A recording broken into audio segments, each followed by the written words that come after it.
and 2 belongs to A and 3 belongs to A. This is a long statement, okay? It's cumbersome to keep writing and again we are using this notation. Instead, we can shorten this notation and write like this: 1, 2, 3 belong to A. Okay, this sort of thing will arise more and more often as we use sets more and more. 1, 2, this simply means that 1, 2 and 3, they belong to A. Okay, so this is, you can think of it as another notation, an extension of this symbol. So this is the same, this means the same thing as this. Instead of writing this much, we can write just this much. Okay, so that is one simplification in writing the belonging relation or in showing what the elements of a set are. Okay, now there are, right, so next we come to the question of how to specify a set. We can't keep on writing like this. I mean, what is this? This is the set A, but this seems strange. I mean, it's not a notation. How can we know, for example, that 1 is an element, 2 is an element, and 3 is another element in this set? So for that purpose, for specifying sets, there are 2 ways. So we are now going to look at them one by one. One of them is roster notation or roster method.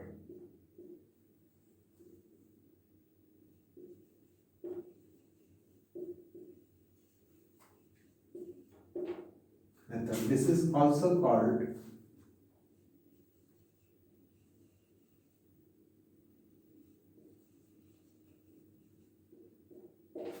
tabular notation or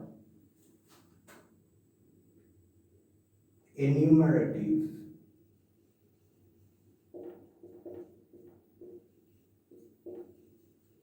notation.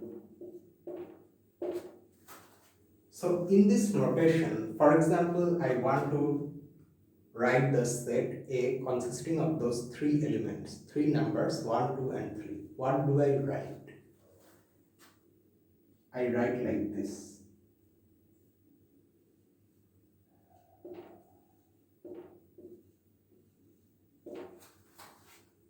Okay, this full stop is not a part of the notation, like this. So what this means, in this notation what we do, we write the symbol or the name of the set on one side of the equality sign, and on the other side we list all the elements. Okay, and the list of elements is enclosed within curly brackets, these brackets, and the elements themselves are separated from one another using commas, so that you can know that 1 is an element and then 2 is another element and then 3 is another element. Okay, so this is the way of writing a set in roster notation. In this notation, almost all the elements are listed. Okay, and they are separated by commas, and the list is enclosed within curly brackets. Now don't write like this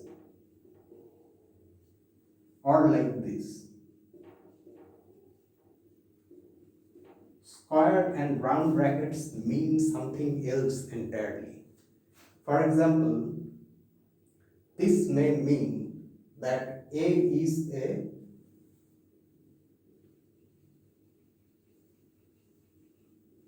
permutation. Okay, that is something we are going to see later. This may mean A is a row matrix. This also may mean that A is a row matrix, but the thing you have to keep in mind is that we always use curly brackets to denote sets. So in roster notation, we list all the elements. Now there is one thing, of course, we are not going to repeat, although we can repeat, I mean, we can write like this. 1, 1, 2, 3, 3, 3. We can write like this. This will be the same set as A. However, we have decided not to do so. So there is no repetition. Repetition is gone. But one more thing is there. That is order. What is the order of the elements? In what order are you going to write the elements? What I mean by that is this.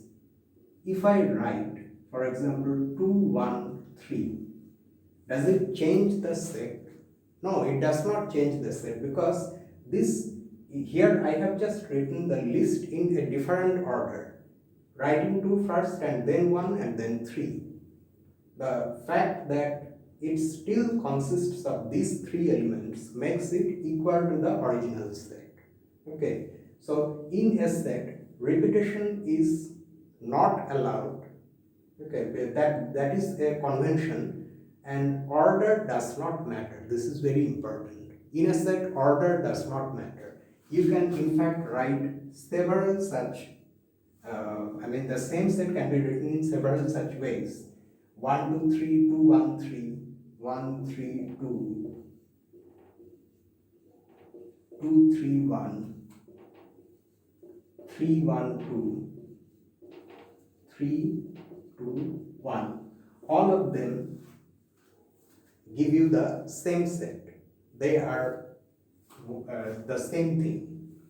So order does not matter, and repetition is something we don't consider. Okay. So this is one point. Now comes the next point. You can see that this set A is a rather small set in the sense that it has only 3 elements. So it has been particularly easy to list them. However, if a set has many elements, for example, if we consider the set of the first 100 positive integers,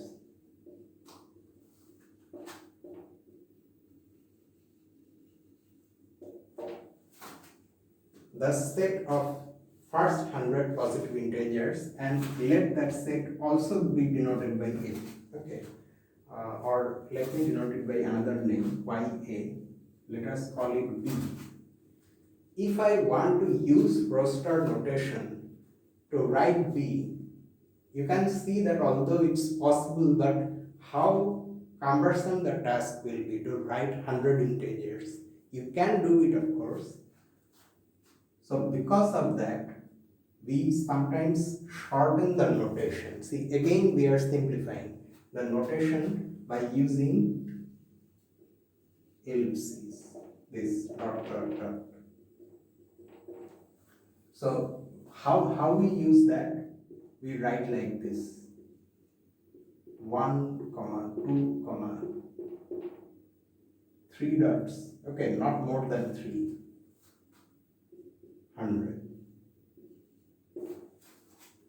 So what this says is that B is the set of all positive integers starting from 1 and then stopping at 100. What the dots hide, they hide the intermediate integers. Now, we should be absolutely clear about what the set has and what it does not have. Okay, this set has only integers, that too between 1 and 100 including them. The same set can also be written like this: 1, 2, 3. 98, 99, 100. That is also the same set. It depends on you how many of the hidden elements you want to show. In fact, someone may also write 1 and then use the ellipsis and then 100. This is somewhat problematic and it may cause confusion. It may not be clear what the elements that are hiding are. Okay, so how many elements we want to show and how many of them we want to hide inside the ellipsis, that depends on us, and it depends on the familiarity of someone who is looking at this. Okay, so this is a slightly problematic one. This is somewhat okay. It shows the pattern. You see, the pattern should be clear from this. 1, then after that 2 comes, then 3, 4, 5, like that, all the way to 100. However, had we chosen to consider only the even integers, then we would have written something like this: b equal to 2, 4, 6, etc., 100. Now note that here also a pattern is apparent. 2, then 4, all are even integers. So here, for example, 1 does not appear, 3, 5, 7, these will not appear, 99 will not appear. So that pattern should be clear in the notation. And once the pattern is clear, it depends on you how you want to write. For example, this also may be useful in cutting down the writing labor, because it may be the case that you are in a given discussion in mathematics, you are using this set again and again. So first time you write it like this, then several times you write, and then you can just simply continue like this, because from the context we will know what the set really means and what it consists of. So that is one way of shortening the notation using ellipsis in roster method. In fact, this can also be stretched a little further. Let us take another example and see what I mean by that.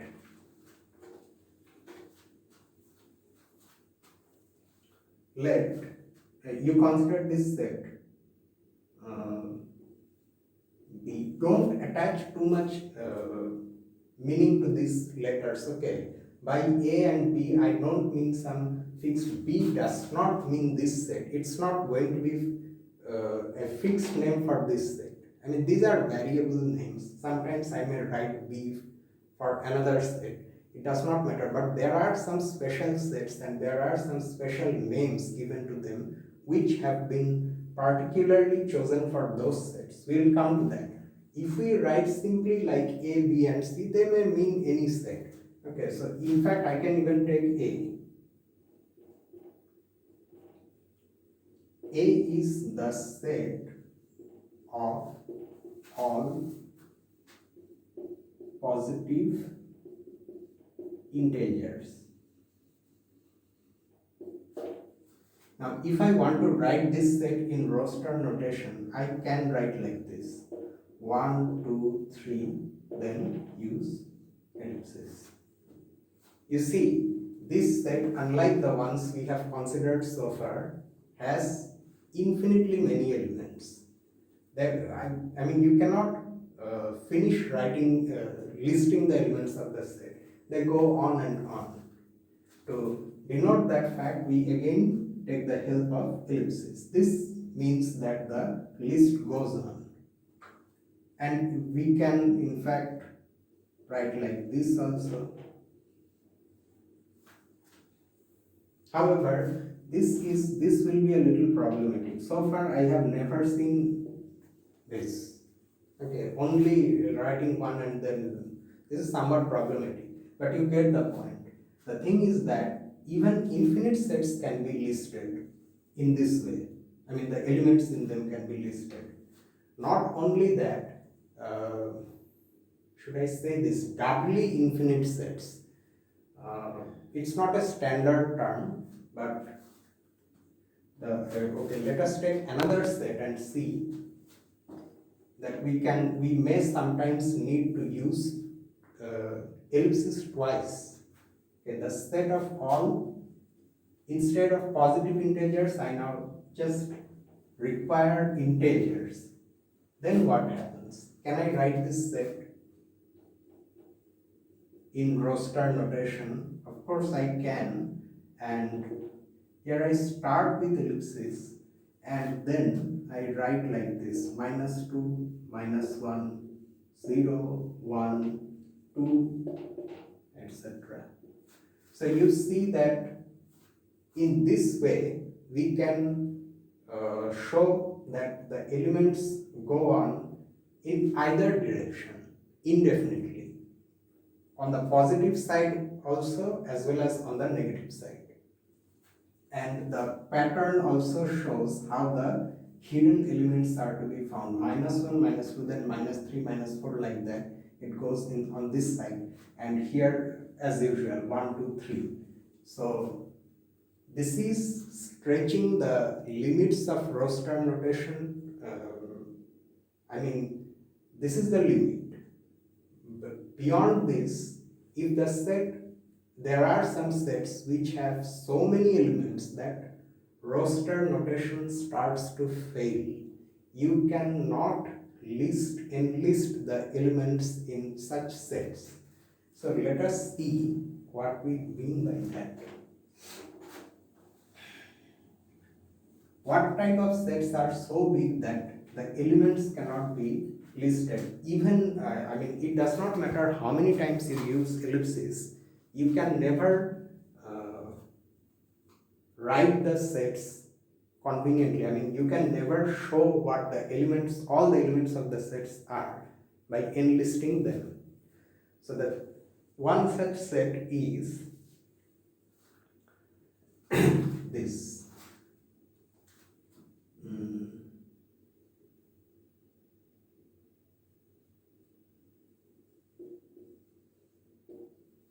The set of all real numbers are such that R is greater than or equal to 1 and less than or equal to 10, or let me take this 0 and 1. The set of all real numbers are such that R lies between 0 and 1. It can be 0 or it can be 1 or it can be any real number in between 0 and 1. Now can you write